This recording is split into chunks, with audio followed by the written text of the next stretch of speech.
അയ്യപ്പൻകോവിൽ ആലടി ആശുപത്രിയിൽ pharmacist ദീർഘാവധിയിൽ pharmacist ഇല്ലാതെ രോഗികൾ വലയുന്നു.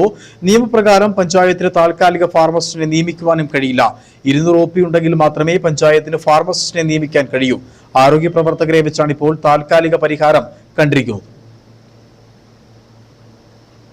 ആദിവാസി തോട്ടം മേഖല ഉൾപ്പെടുന്ന പഞ്ചായത്താണ് അയ്യപ്പൻകോവിൽ. പഞ്ചായത്തിലെ രോഗികൾ ചികിത്സയ്ക്കായി ആശ്രയിക്കുന്നത് ആലടി ആശുപത്രിയാണ്. ഇവിടെ ദിവസേന 125 മുതൽ 150 വരെയാണ് OP ഉള്ളത്. ഇവിടെ മുമ്പ് 300-ന് മുകളിൽ OP ഉണ്ടായിരുന്നു. അപ്പോൾ സ്ഥിരം ഫാർമസിസ്റ്റിനെ കൂടാതെ പഞ്ചായത്ത് താൽക്കാലിക ഫാർമസിസ്റ്റിനെ നിയമിച്ചിരുന്നു. എന്നാൽ ഇപ്പോൾ കുറെ മാസങ്ങളായി 125 മുതൽ 150 വരെയായി OP താഴ്ന്നു. ഇതോടെ ഓഡിറ്റ് ഒബ്ജക്ഷൻ വരികയും പഞ്ചായത്ത് താൽക്കാലിക ഫാർമസിസ്റ്റിനെ ഒഴിവാക്കാൻ നിർബന്ധിതരാകുകയും ചെയ്തു. ഇതോടെ സ്ഥിരം ഫാർമസിസ്റ്റ് അവധിയെടുക്കുന്ന ദിവസം രോഗികൾക്ക് മരുന്ന് ലഭിക്കാത്ത അവസ്ഥയിലാണ്. നിലവിലുണ്ടായിരുന്ന ഫാർമസിസ്റ്റ് നീണ്ട അവധിയെടുത്ത് പോവുകയും ചെയ്തു. പകരം സംവിധാനം ഒരുക്കാതെയാണ് DMO നീണ്ട അവധി ഫാർമസിസ്റ്റിന് നൽകിയത്. ഫാർമസിസ്റ്റിന്റെ കുറവ് പഞ്ചായത്ത് അധികൃതർ DMOയുടെ ശ്രദ്ധയിൽപ്പെടുത്തിയിരുന്നു. ഉപ്പുതറ ആശുപത്രിയിലെ 2 ഫാർമസിസ്റ്റുകളിൽ ഒരാളെ മാറ്റി നിയമിക്കാമെന്ന് വാക്കു നൽകിയിരുന്നു. എന്നാൽ നാളിതുവരെയും നടപടി ഉണ്ടായിട്ടില്ല.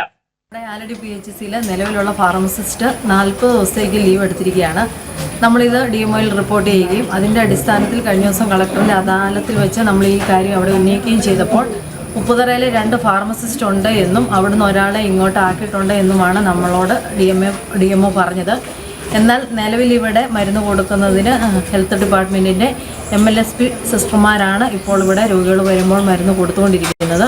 ഫാർമസിസ്റ്റ് ഇല്ലാത്തത് ശരിക്കും ഇവിടെ നല്ല രീതിയിൽ മരുന്ന് കൊടുക്കുന്നതിനുള്ള ബുദ്ധിമുട്ട് ഈ ആശുപത്രിയിൽ അനുഭവപ്പെടുന്നുണ്ട്. 200-ന് മുകളിൽ OP ഉണ്ടെങ്കിൽ മാത്രമേ ഇവിടെ പഞ്ചായത്തിന് താൽക്കാലിക ഫാർമസിസ്റ്റിനെ നിയമിക്കാൻ നിയമമുള്ളൂ. കഴിഞ്ഞ ഓഡിറ്റിൽ ഒബ്ജക്ഷൻ ഉണ്ടാവുകയും ചെയ്തു. ഫാർമസിസ്റ്റ് ഇല്ലാത്തപ്പോൾ രോഗികൾക്ക് മരുന്ന് നൽകാൻ നഴ്സുമാർക്കും ഡോക്ടർമാർക്കും നിയമവും അനുവദിക്കുന്നില്ല. നിയമം ലംഘിച്ചാണ് ആരോഗ്യ പ്രവർത്തകർ ഇപ്പോൾ മരുന്ന് വിതരണം ചെയ്യുന്നത്. ആരോഗ്യ പ്രവർത്തകരെ മരുന്ന് വിതരണത്തിന് നിയോഗിച്ചതോടെ അവരുടെ സെന്ററുകളിലെ പ്രവർത്തനവും താളം തെറ്റിയിരിക്കുകയാണ്. അടിയന്തരമായി ആലടി ആശുപത്രിയിൽ ഫാർമസിസ്റ്റിനെ നിയമിക്കണമെന്നാണ് പഞ്ചായത്തിന്റെയും നാട്ടുകാരുടെയും ആവശ്യം. Idukki vision news, Ayyappancoil.